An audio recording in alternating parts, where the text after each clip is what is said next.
Àwọn ọ̀rọ̀ kan wà tó jẹ́ pé bá a bá rántí á máa jẹ́ ìsàmì fún àwọn nǹkan tó ti lọ tí kì dẹ̀ ṣe pé ó lọ lásán. Ó jẹ́ àwọn nǹkan tó ṣe gbòógì nínú ìtàn orílẹ̀-èdè Nàìjíríà.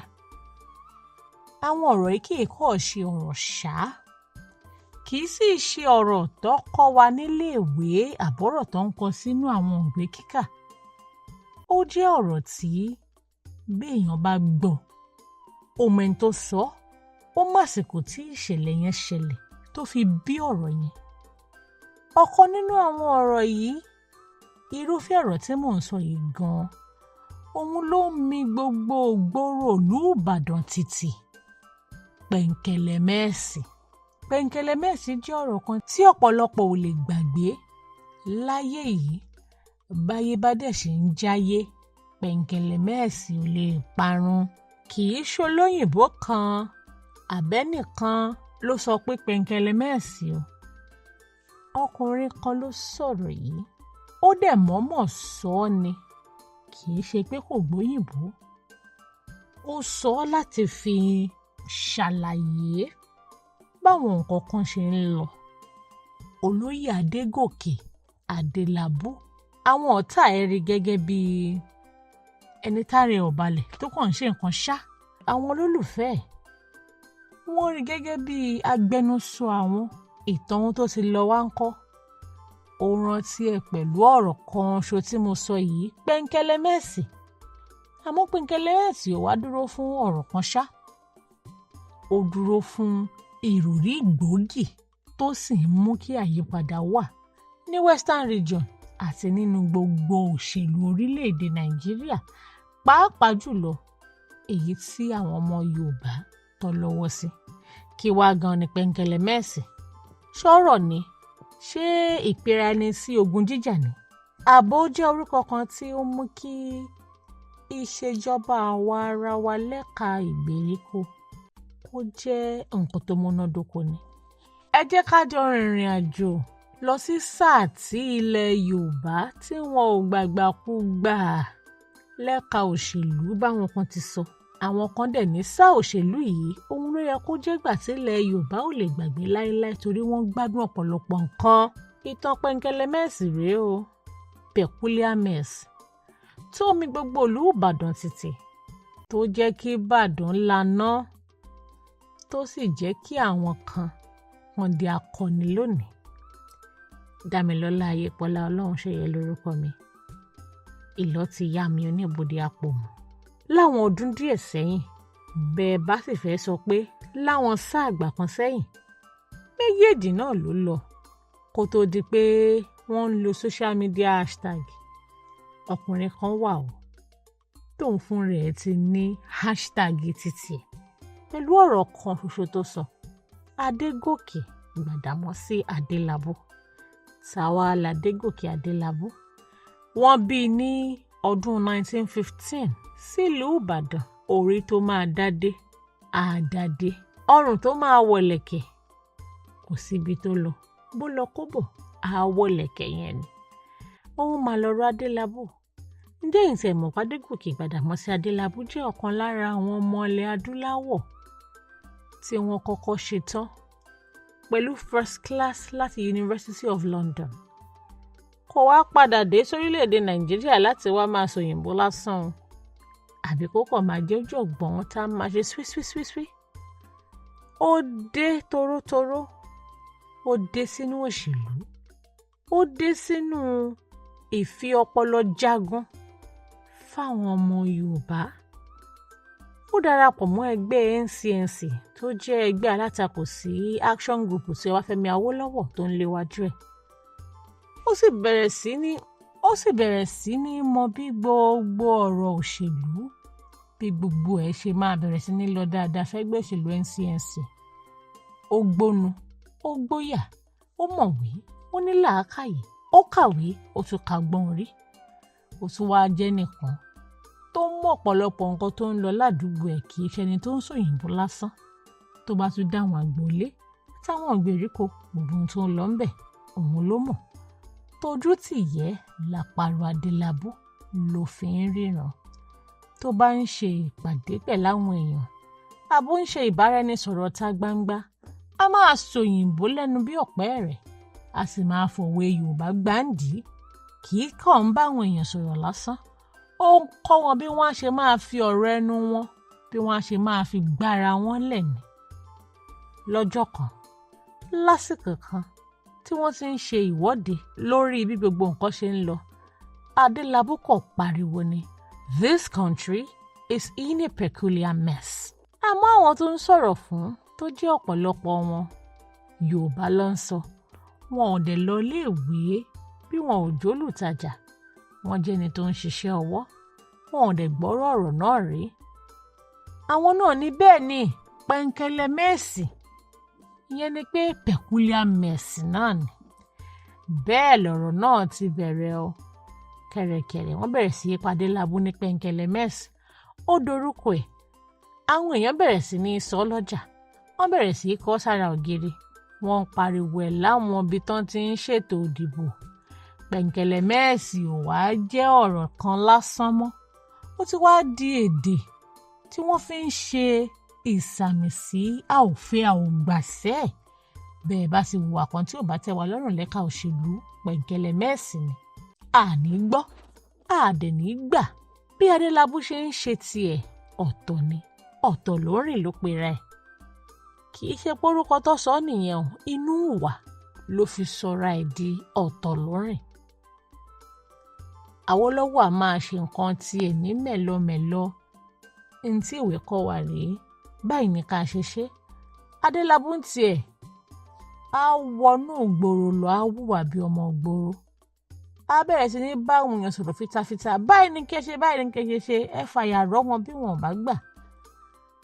Ó bá action group àtàwọn olórí ẹ̀ pàápàá nílùú Ìbàdàn ó bá wọn fa ṣégè nínú sùúrùtù léyìí tó jẹ́ pé bí wàhálà náà ṣe ń pọ̀ tó àwọn tó jẹ́ àgbààgbà wò ó pé bẹ́ẹ̀rin méjì bá ń jà kórúkọ abẹ́ wọn ohun mà ló máa jìyà wọ́n wá sọ̀lú Ìbàdàn wọ́n sọ ọ́ díbi tó ti ń gbé pẹrẹkì ìjà kaná àwọn ọmọ ọ̀rá ìsà àwọn olóṣèlú pẹ̀lú àwọn tó jẹ́ olùfọkàntán Adelabu àtàwọn tó wòye pé ní Adelabu ń ṣe dáa wọ́n bẹ̀rẹ̀ sí í jà lójoojúmọ́ NCNC àti action group wọn kọ́ àwọn náà ń jà àwọn kan ń sòyìnbó àwọn kan ń ṣe é ní ọmọ ìgboro ni wá ìlú Ìbàdàn wa ń gbóná jọyìnjọyìn.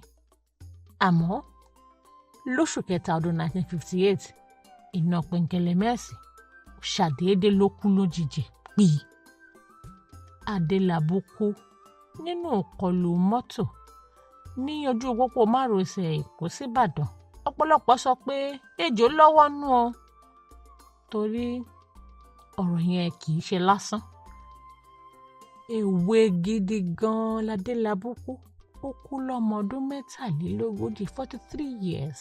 Àwọn èèyàn ní Adelabu ṣe kú yìí ọ̀pọ̀lọpọ̀ nǹkan mà ló ti kú pẹ̀lú ẹ̀. Àwọn èèyàn sunkún wọ́n pariwo wọ́n bara jẹ́ pé ẹni àwọn lọ. Bẹ́ẹ̀ kẹ̀ àwọn olóṣèlú alátakò wọ́n bẹ̀rẹ̀ sí í mí díẹ̀díẹ̀ pé ẹni ń bá wa fà á ló ti lọ yẹn ẹ jẹ́ káwa náà sinmi. Ṣé bí Adelabu bá kú ó yẹ kí Penkelemeesi náà kó náà rè wàlẹ̀ àṣà ni. Àmọ́ irọ́ ni o Penkelemeesi ò ríbi kan Adelabu ló gbẹ̀mí mì.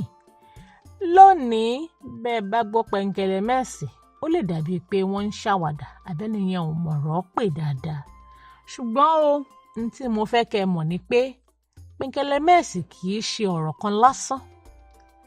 Ó jẹ́ ọ̀rọ̀ tí olóyìnbó sọ tó rí gẹ́gẹ́ bí n tí ò dáa tí ò bójúmu tó nílò àtúnṣe.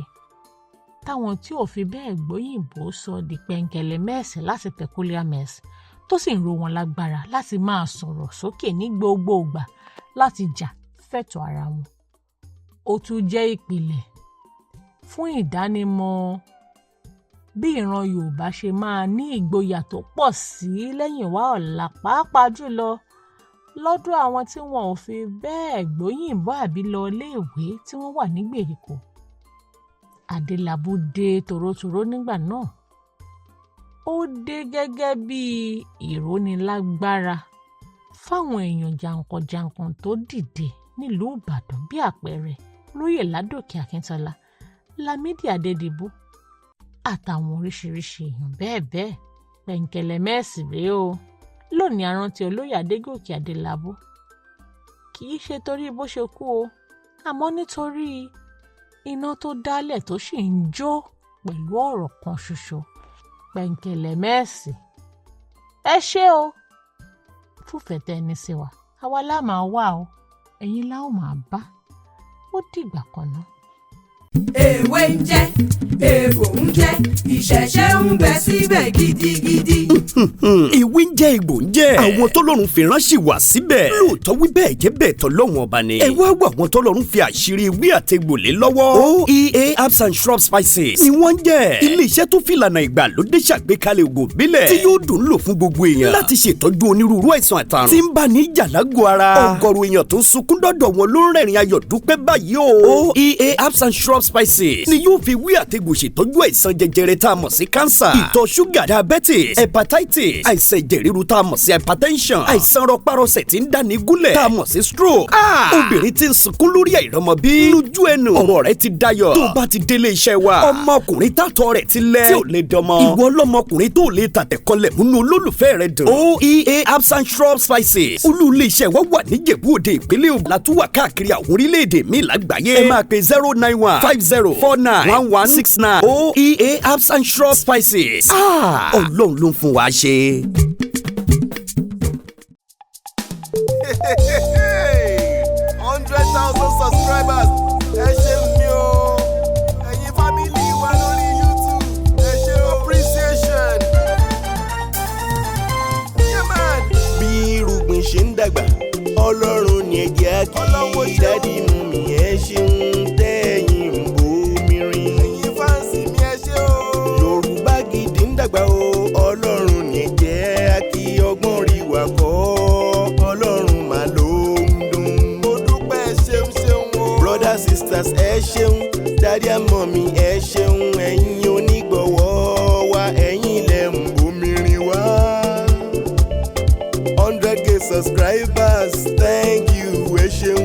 Yorùbá Gidi ń dúpẹ́, àwa mọ̀mọ́ more.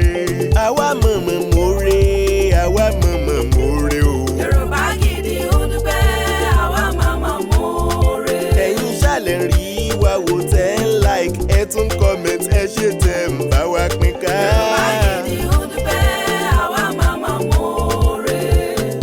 Láti 2022 tá ti ń bá bọ̀ ó tọpẹ́tọpẹ́.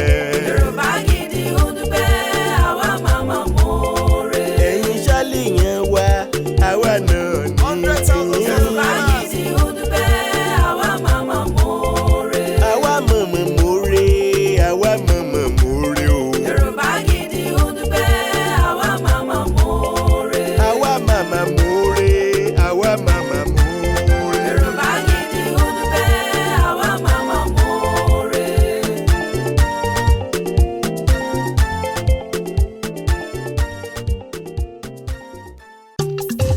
Igi kan ò lè dágbó ṣe Never. láyé, igi kan ò lè dágbó ṣe Ibo. rárá. Bá ò bá rẹ́ni fẹ̀yìntì bí ọ̀lẹ làárí. Ènìyàn láṣọ tiwa tọ́lọ́run ló fún wa. Ènìyàn bó ní lára jaṣọ lọ. Yorùbá Gidi TV ń dúpẹ́. Ẹ ṣé gan, Thank you. Ẹ ṣé púpọ̀ o. ẹ ṣé gan, Gbogbo ọmọ Ẹ Yorùbá. mà ṣe ń wá. ẹ ṣé gan, 100,000 subscriber o. ẹ ṣé gan, 100K Ẹ̀yin lẹ gbé wá subscribers. débẹ̀. ẹ ṣé gan, ẹ ṣé gan, Ẹ̀yin olùfẹ́ wa kárí ayé o. ẹ ṣé gan, Ẹ̀yin lẹ gbé wá débẹ̀. ẹ ṣé gan, Ibi adé lónìí ẹ̀yin ni. ẹ ṣé gan, Ẹ̀yin onígbọ̀wọ́ wa. ẹ ṣé gan, Ẹ̀yin supporters àdúpẹ́dúpẹ́. ẹ ṣé gan, Gbogbo family ẹ ṣé o. ẹ ṣé gan, Ẹ ṣé ẹ̀yin onígbọ̀wọ́ wa. ẹ ṣé gan, Yorùbá Gidi ń dúpẹ́ sẹ́. ẹ ṣé gan. Yorùbá Gidi TV. Yorùbá Gidi TV òun ni kẹ́ ẹ máa wò nígbà gbogbo ẹ fojú yín ló ń jẹ níbi tẹ́ ẹ ti lè kọ́gbọ́n níbi tẹ́ ẹ ti lè rí àwọn àṣà Yorùbá tó yanjú. Yorùbá Gidi TV òun ló mú ètò rere wálé ayé níbi tẹ́ ẹ gbé fẹ́ kọ́gbọ́n níbi tẹ́ ẹ gbé fẹ́ kọrin. Yorùbá Gidi TV òun ló ń pè yín kẹ́ ẹ máa wò nígbà gbogbo. Yorùbá Gidi TV.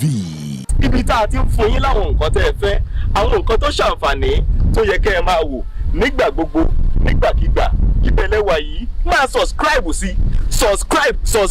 tẹ subscribe sí. Yorùbá Gidi TV.